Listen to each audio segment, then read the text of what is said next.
Hey guys, welcome to vlog number 116 and 117. So this one we're going to cover two books in one because it's generally the same thing, kind of.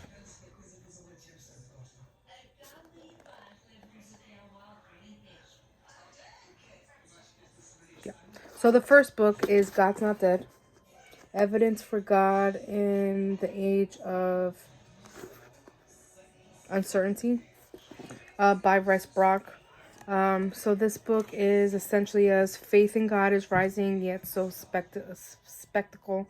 The evidence for the existence of God must have been grasped and clearly articulated to answer this challenge.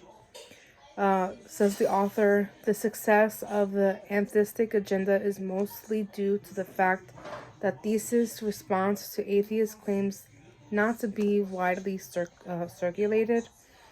God is not dead guides seekers to remind believers that faith is not real. Faith is real. Wow. Faith is real. And is not blind. It is based on evidence. Life is no accident. It means you are here on purpose. There is meaning and purpose in the universe. Good and evil are no illusions. The God who exists has revealed himself in history through Jesus. He sent his only son to earth. Drawing from the areas of philosophy, science, history, theology, we can form persuasive arguments for God's existence and his presence in our lives. This book equips us with tools providing clear, easy to follow explanations of key concepts and controversies. God is Not Dead is apologetic for the 21st century. So this one on Rotten Tomatoes, this book, at least the movie part on Rotten Tomatoes, was at 13% on Rotten Tomatoes, but viewers, the popcorn rate was actually at 75%, meaning that the viewers that watched the movie approved it way more than Rotten Tomatoes. But the movie was about a college kid that was taking a philosophy class that was assigned by his philosophy professor, to prove that God is real. And he has a whole semester to prove it. And if he cannot theologically prove it, he fails a philosophy class. Okay? So that's book one. I rated it 5 out of 5. But I feel that the movie was way better than the book. Obviously, because this is theoretically the background information for the movie. Okay. Now, the second part of this book is Man, Myth, and Messiah, also by the same author. This correlates with God's Not Dead too. Okay. So this one, did Jesus really exist? Is there really any historical evidence that demonstrates that he lived and actually said and did what he thinks that the gospel says?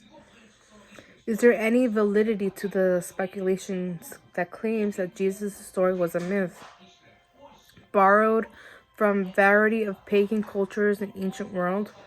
Is his follow-up to the best-selling God's Not Dead inspiration for the movie of the same name? Rice Broocks now looks at the evidence for historical Jesus and exposes the notions of skeptics that Jesus was contrived figure of ancient mythology. Man, Myth, Messiah also establishes the reliability of the Gospels as evidence of the resurrection, validity of Jesus' identity as the promised Messiah. So this one also goes by God's Not Dead too. Rotten Tomatoes did a little worse for this movie. Rotten Tomatoes was a 10, and the popcorn meter was a 62. So it did do a little worse than the first one. So this one, high school history teacher, Grace Wesley, who's also played by Melissa Joan Hart, comes under fire for answering a student's question about Jesus.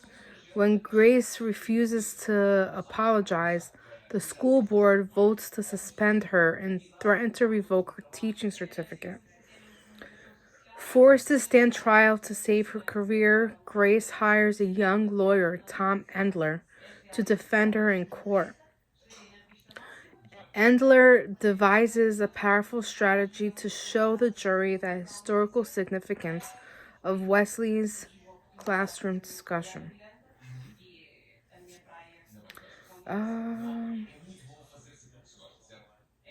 So there are a lot of people that come from book or movie one are also played in this one. Like the Reverend Dave, which is played by David White. I think he did great in this series. Yeah, he definitely did great. I think Melissa Joan Hart also did great in book 2, in story 2.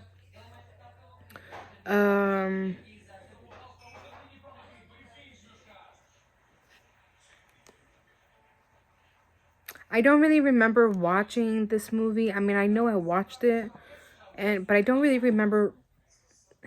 I remember the teacher, and they had to go on this the special retreat kind of thing, as punishment, I guess, of the certificate of the teacher certificate or something. And I remember her going to trial, and I remember I think her husband or something was upset that she had to do this. It was also that part of, removal of religion of public schools and the division of religion and state and kind of stuff like that. So, but I recommend both books and I recommend both movies. I definitely would recommend watching them back to back and reading them back to back. Or read them in advance. Read the books in advance before watching the movies. It would probably make a little bit more sense. But I definitely recommend both. And stay tuned for vlog number 118. Again, this specific vlog was 2 books in one because they're essentially they're both by the same book written by the same person, but related to one another. Even the movies. Alright, stay tuned for next vlog. Alright, bye guys.